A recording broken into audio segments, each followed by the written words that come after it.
Japanese has overtaken German for many language learners. 10 years ago, this would have sounded strange. German was clearly ahead of Japanese in most language rankings. It was the language of engineering, academia, and Germany was Europe's strongest economy. Japanese was popular, but among enthusiasts. And yet today, depending on the source, Japanese often ranks equal to or even above German among learners. So what happened? Did German lose importance? Or did Japanese gain something else? First, we need a quick reality check. Before answering that, one important clarification. There is no single global authority that ranks languages by the number of learners. As I mentioned in my previous video, there's no UN list, no UNESCO master ranking. So when we say Japanese overtook German, what we really mean is this. In formal education, German often ranks higher than Japanese. In independent adult learning, Japanese frequently pulls ahead of German. And we can actually see that shift clearly in major data sets. For example, the app Duolingo's 2025 report explicitly notes that Japanese became the fourth most popular language studied globally on the platform, surpassing German. Now, of course, that's not the entire world, but it is one of the largest real-time windows we have into what millions of learners choose to learn on their own. So why was German so strong in the first place? German didn't become popular by accident. For decades, people studied German because it offered access to universities, engineering, and technical careers, skilled migration pathways, and economic stability. German was a rational choice. You didn't fall in love with German. You committed to it. Well, at least that was the case of many people. I don't mean to offend those of you who study German because you love the language for various reasons.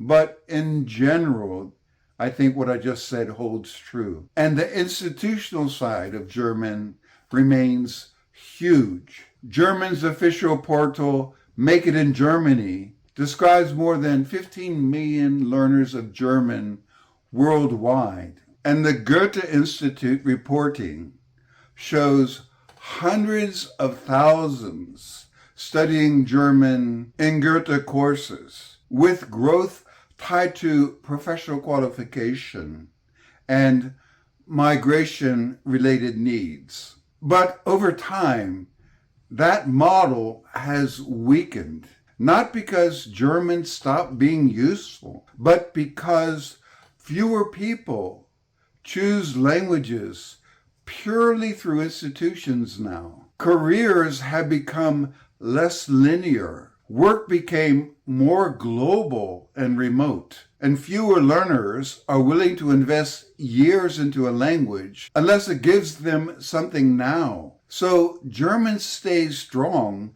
in school systems, migration, and professional tracks, but it doesn't always win the self-chosen competition. So next, let's think about why Japanese rose. Japanese rose for the opposite reason. People study Japanese because they love the culture. They want to travel to Japan. They consume Japanese media, especially anime, or they're simply curious.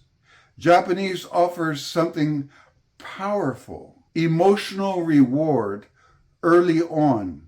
You hear it, you see it, you feel connected. And this isn't just a vague impression. There are measurable signs. First, the Japan Foundation's most recent global survey summary reports that Japanese language education is confirmed in 143 countries and regions, with 4,750,000 learners in institutions, the highest ever recorded in their survey series. Second, look at testing demand. The official JLPT statistics show about 1.72 million applicants worldwide in 2024, described as the largest number ever recorded. That kind of test demand usually reflects real motivation. People planning study, work, travel, credentials, or long-term engagement with Japan. There's also a practical reason why Japanese surged recently in app-based learning.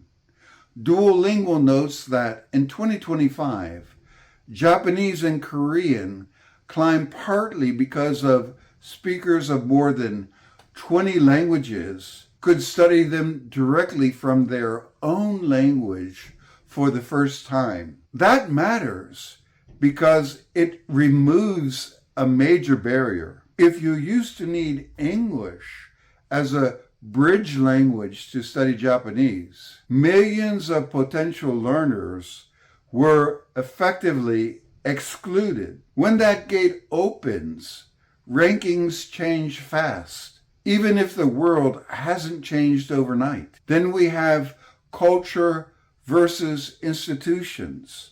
This is a deeper shift. As we've been talking about, German represents institutional value, school programs, degrees, migration, pathways, engineering, academia, etc. While on the other hand, Japanese represents the cultural pull, plus a growing ecosystem of travel and professional motivation.